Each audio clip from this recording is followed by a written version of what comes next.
more time for Freddie Quinn, everybody. Isn't he good? He is very good, very good. Well, for me, this is so exciting to be in Liverpool. Let's get this out of the way right up top. Yes, I am from there. No, I didn't vote for him. And no, I don't know why anyone did. But I'm American. I'm the real deal, purebred, unapologetic. So American, I don't even need the microphone. That's how fucking American. Thank you. I live over in the UK now. I flew home for Thanksgiving, and I flew American Airlines because, you know, you got to support local business. And I flew into North Carolina, so all of the flight attendants were Southern. Now, I don't know if any of you have ever been to the Southern states in America, but let me be the first one to tell you that Southern Americans are the nicest people in the world if you're white. They are. Never will you have such good hospitality than you will in the Southern United States of America if you look like me. It is to die for. And I got on the plane. This is how I look all the time. And I got on the plane, and the flight attendant looks at me, and she's like, I love your hair. That is gorgeous. And that snake tattoo, that is to die for. And I was just like, oh my God, I live in London. No one's made eye contact with me in 4 years. This is so amazing. She came around with the meal service, and when she came around, she's like, and what would you like to drink?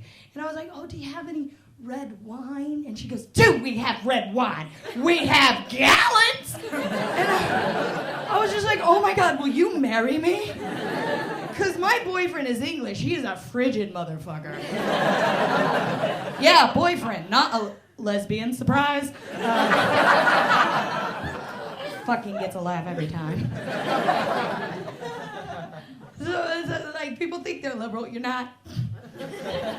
It's 2019. You can be whatever you want to be. Identify however you want. My friend David, he's now identifying as a waffle iron.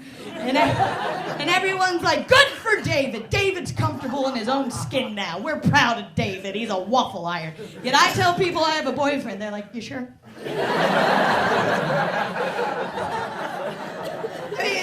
Like, it doesn't bug me that people think I'm gay when they first meet me. You know, it's whatever.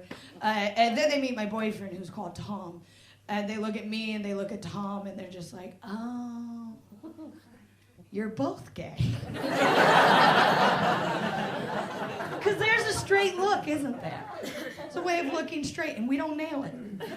And there's even a way of acting straight, and we don't do that well either.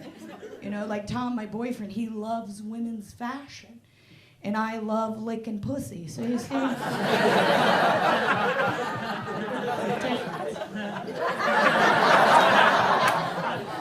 Give him young, I'll teach him something fun.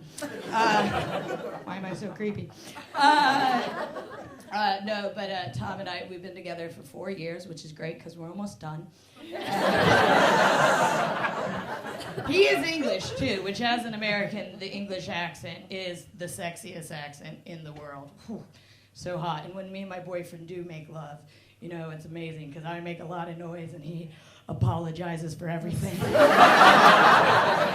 He's like, oh, sorry, T. That's how he comes.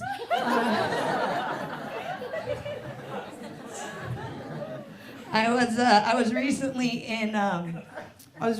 in Australia doing comedy because my career is going better than you'd think. It's mean laughter. We were having a nice time.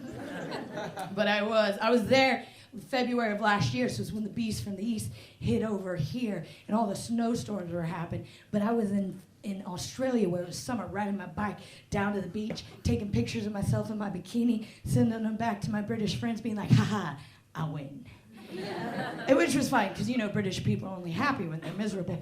And when it was time for me to ride home, all my riding gear was so sweaty that I was like, oh, I'll just ride back in my bikini, because it was along a bike path, so it's private. And the thing you have to understand about my bikini aesthetic is it's less of a bikini, it's more of 3 sequins held together by 2 strings. You understand? Looks like a necklace that got out of hand. They're small. That's what I'm trying to tell you. My bikinis are so small, I can see people think when they see me in them, I don't have the confidence to wear that, but good for her. And I was riding along having a good time, and I forgot, in order to get home, I eventually had to get off the bike path. And then I was just riding on a bike in a bikini in the middle of the city. Yes, that is silly. Because like a small woman on a bike in a bikini in the middle of the city, there's something sweet about that. It's like a Parisian yogurt commercial. We see that and we're like, oh, manger your play. Yes. A full-figured woman on a bike in a bikini in the middle of the city is a political statement. Like, I rode by, people applauded. And I'll level with you guys. I've been a little bigger than I am right now. I've been a little smaller than I am right now. But I've always been a big girl, always been curvy, always rocked the boom boom pow. And when you're a curvy person, people look at you in a specific way. And the media and society has dictated that as a curvy person, there are clothes you are allowed to wear and there are clothes you are not allowed to wear. And people see you through that lens, whether they mean to or not. And as I was riding on my bike in my bikini in the middle of that city, all I could think is I am just tired of being an inspiration to everyone. There is so much literature on how to be a confident woman. There is no literature on what to do once you're there, and it is a cross I bear every day. And this isn't the dream. This isn't what I wanted to be when I grow up. I didn't want to grow up to be a confident woman. I wanted to be a man. I did. I wanted to be a black man because I wanted life to be easy, but not too easy. Thank you for laughing at that. Sometimes, like I said, I live in London. They can be a bit precious, and sometimes they're like, "Ooh, should we laugh or should we blog?" It's not racist. It's funny. It's not racist. But I did. I specifically wanted to be Will Smith. Yeah, we all know why. And I was telling one of my friends, I was like, man, if I woke up, realized I had a penis, the first thing I'd do is go for a run. And he couldn't believe that. He was like, a run. Your first day as a man, the first thing you do is go for a run. That's the first thing you do. And I was like, yeah, because I know what bouncy boobs feel like, but what do bouncy balls feel like? Someone's got to do this research. He's like, really? You wake up, you have a penis, the first thing you do is go for a run. First thing, it's not have sex or masturbate. And that's when I realized maybe I'm not a man after all.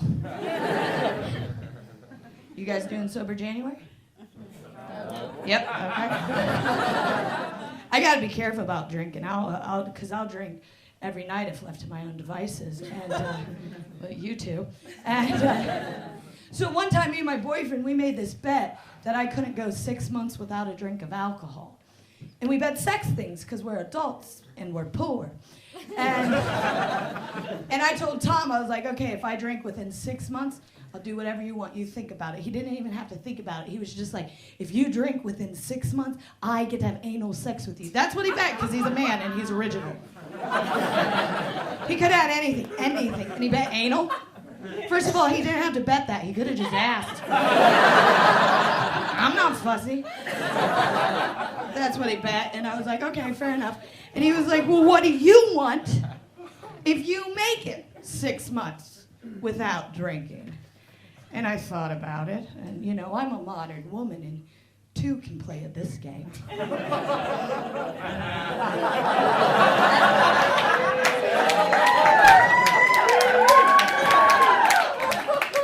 That is an applause break started by women and reluctantly joined in by men. You're right, that's what I said. I said, if I make it 6 months without a drink of alcohol, then you have to buy me an apparatus. And I get to fuck you in the butt. And we shook on it. It was a gentleman's agreement, and we went through those 6 months. Now, I don't know if any of you have ever gone 6 months without drinking, but because we are in Liverpool, I'm going to assume no. It is very hard to do. Damn near impossible. This is my full-time job. I'm in a bar every night, travel up and down the country. God bless you English people. I love living among you. But when you meet someone who doesn't drink, you don't trust them. It's hard to make friends. Nearly impossible to go 6 months without drinking, doing what I do. Dare I say it is impossible.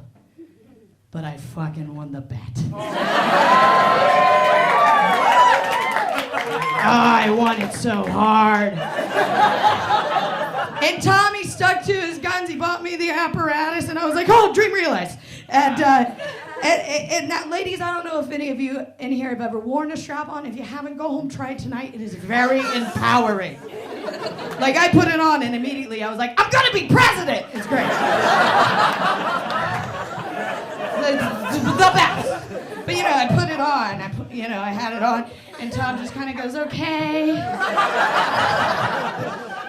I'm ready. And I was like, no, on your back, knees up, motherfucker, eye contact. Because he's my beloved, and I want to look at him. So I was really in there, but I was looking at him. But I was like, in there! But I was looking at him. Like, do you understand? I was in there! But I was looking at him!